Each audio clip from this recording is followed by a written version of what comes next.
teman-teman semuanya, ketemu lagi di podcastnya Lena Leno. Udah lama banget gak nge-podcast. Apa kabar semuanya? Semoga baik-baik aja. Semoga tetap happy, sehat, terus apa lagi ya, bisa move on. Terus semangat menjalani hidup. Pokoknya semua yang baik-baik semoga kalian alami selama pandemi ini berlangsung. Tetap stay positif dan tetap waras, oke? Well, podcast kali ini aku mau membahas tentang sebuah drama Korea yang lagi booming kemarin sih, sekarang udah tamat dramanya. Judulnya It's Okay to Not Be Okay. Ya, buat kalian semua yang suka drama Korea pasti 100% udah nonton drama ini, bahkan udah ngabisin setiap episodenya karena emang udah habis, udah gak ongoing lagi. Buat kalian yang belum sempat nonton, selamat nonton.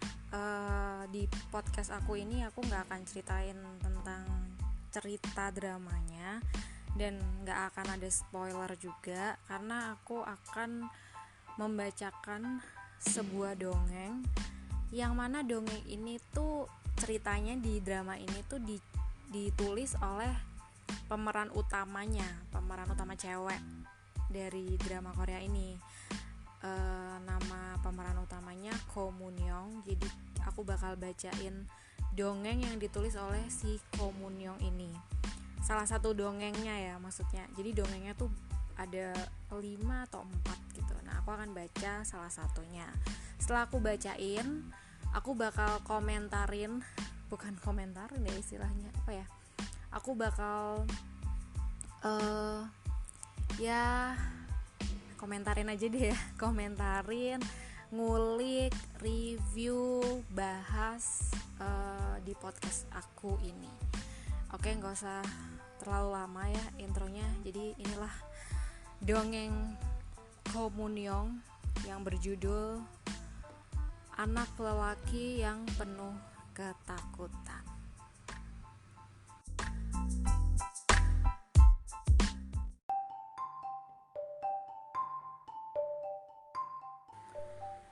Anak lelaki yang penuh ketakutan. Anak lelaki itu terbangun lagi dari mimpi buruk. Kenangan buruk dari masa lalu yang ingin dilupakan muncul kembali dalam mimpinya setiap malam dan terus mengganggu anak lelaki itu. Dia ketakutan untuk tidur. Suatu hari, dia pergi mengunjungi penyihir dan memohon kepadanya. "Penyihir, tolong hapuskan semua kenangan buruk di kepalaku, agar aku tidak bermimpi buruk lagi. Sebagai gantinya, aku akan menuruti apapun keinginanmu." Seiring waktu, anak lelaki itu tumbuh dewasa. Walau tak bermimpi buruk lagi, dia tidak bahagia sedikit pun. Suatu malam, bulan darah memenuhi langit dan penyihir muncul kembali di hadapannya untuk menagih janji anak lelaki itu. Dengan penuh kebencian, dia berteriak kepada penyihir, "Semua kenangan burukku lenyap. Tapi kenapa? Kenapa aku tidak bahagia?" Sesuai dengan perjanjian, penyihir mengambil jiwa anak itu dan berkata, "Kenangan yang menyakitkan, kenangan akan penyesalan, kenangan saat melukai dan dilukai, kenangan saat dibuang dan kembali. Orang yang bisa tumbuh bersama semua kenangan itu akan menjadi lebih kuat, bersemangat, dan mudah menyesuaikan diri. Orang seperti itu yang bisa mendapatkan kebahagiaan. Jangan lupakan semua. Ingatlah dan hadapi.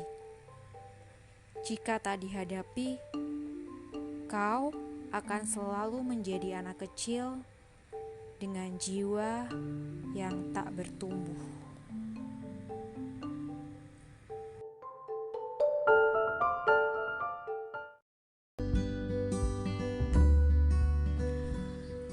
Oke, itu tadi dongeng dari Komunyong berjudul Anak Lelaki yang Penuh Ketakutan. Oke, dongeng ini kalau kita dengar sepertinya kok nggak cocok ya buat anak kecil karena pesannya tuh menurut aku sangat dalam dan penuh dengan penuh dengan kandungan-kandungan healing, kandungan-kandungan untuk penyembuhan luka batin gitu. Kita bedah satu persatu ya dari kisah tadi. Aku sangat terkesan dengan kalimat yang paling akhir sih sebenarnya, bahwa semua kenangan yang buruk ya kan, tadi ada kenangan dibuang atau kembali, kenangan dilukai atau melukai, kita harus mengingat dan menghadapi semua kenangan itu.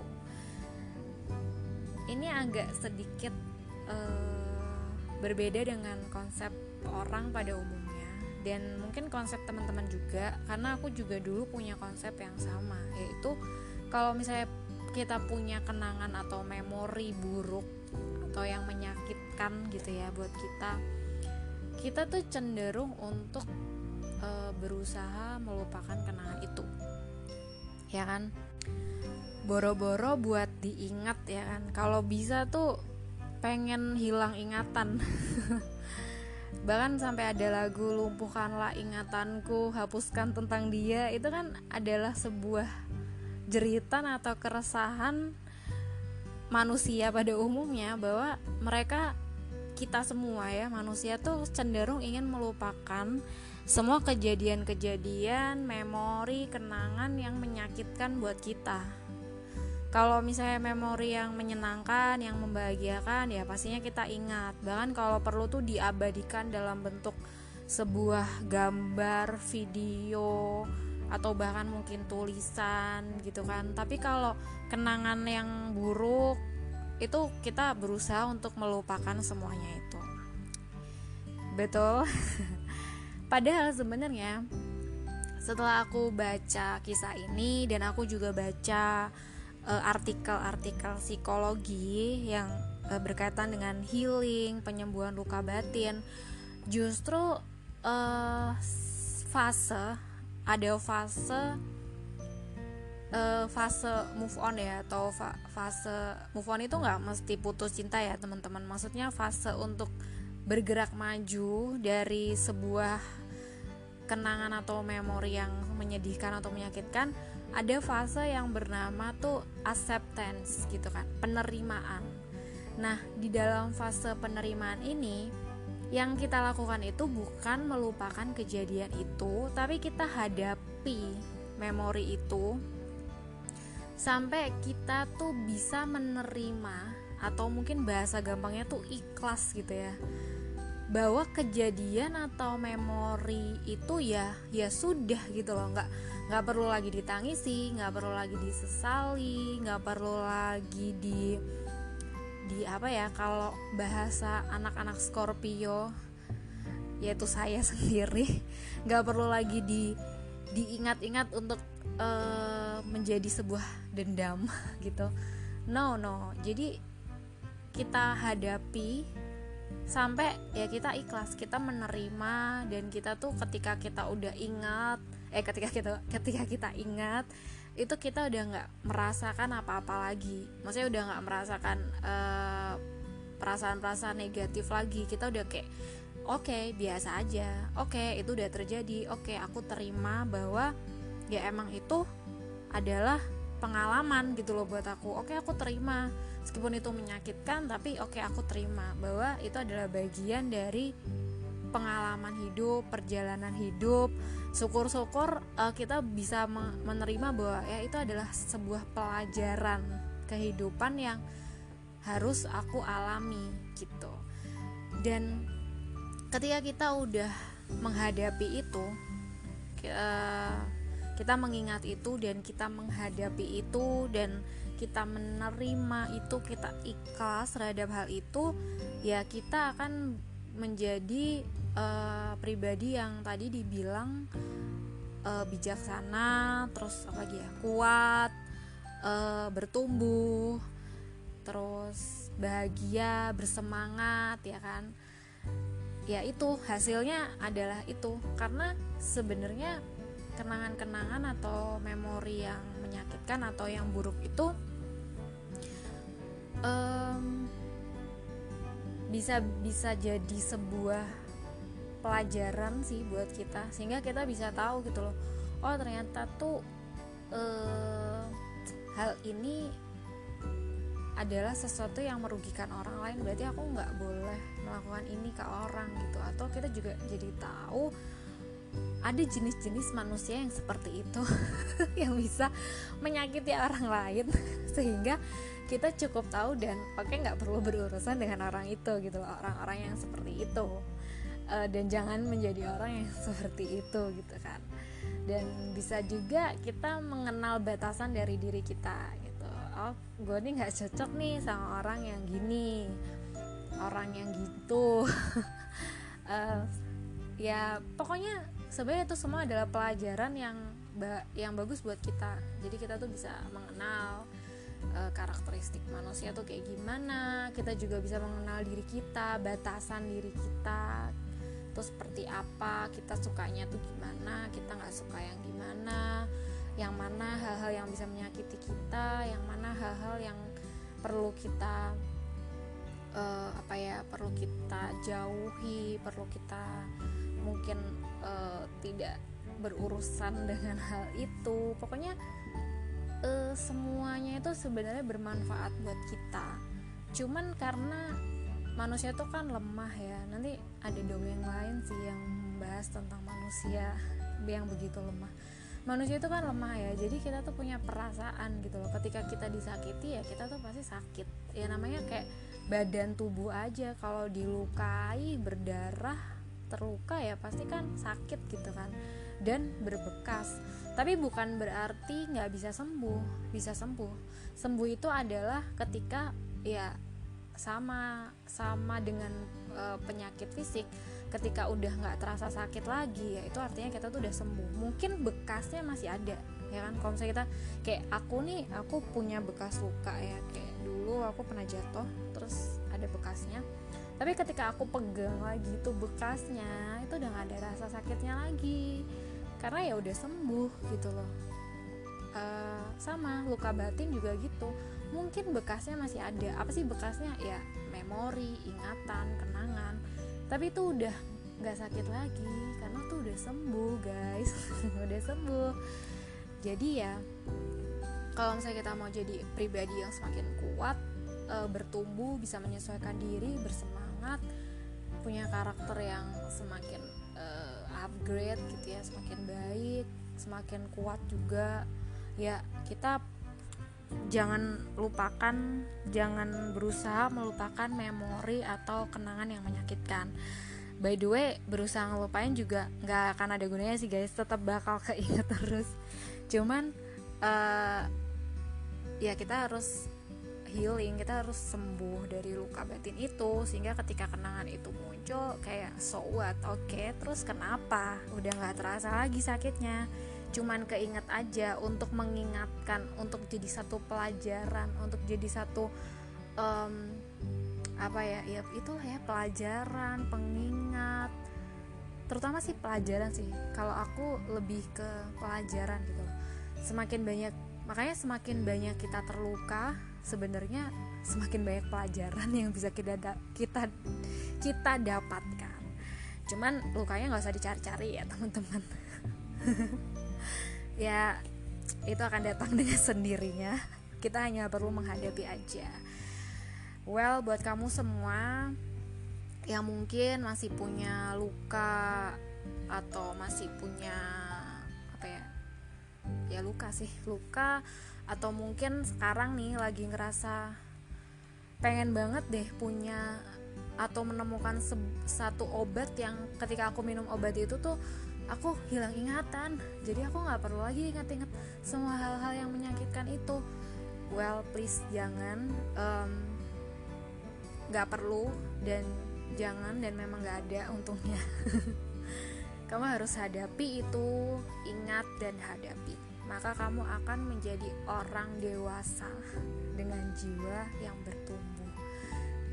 Tapi masih belum bisa, masih sakit, ya udah nggak apa-apa, take your time, nikmatin aja waktumu. Ya mungkin memang ini masih masa-masa berduka, masih fase-fase berduka, ya nggak apa-apa, tiap orang punya fase masing-masing. Ada yang mungkin cuman sebulan aja dia udah lupa, atau mungkin bahkan setahun dia belum lupa, ya nggak apa-apa, tergantung setiap orang punya kekuatan emosi, maksudnya gimana ya, kekuatannya masing-masing sih. Semua orang juga punya ya pertama dia punya kekuatan masing-masing yang berbeda-beda.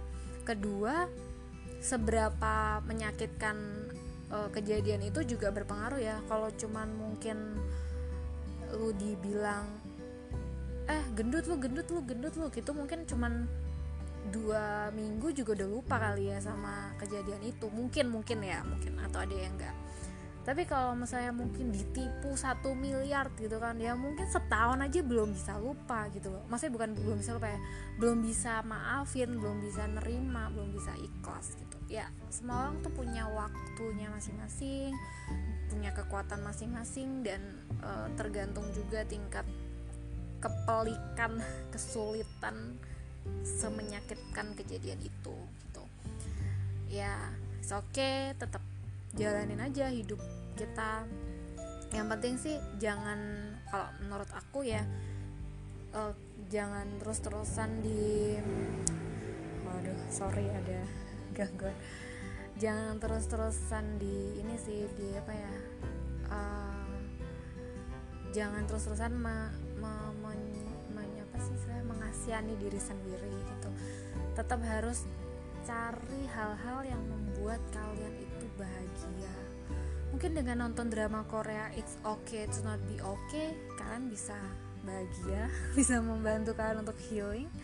Atau dengan mendengarkan podcast aku atau mendengarkan podcast yang lain, atau berteman, mencari jaringan pertemanan sebanyak-banyaknya, atau mencari ilmu-ilmu pengetahuan dengan nonton seminar, maksudnya ikut seminar, webinar, atau bisnis online, atau banyak hal yang bisa bikin kalian happy, bisa bikin kalian bahagia.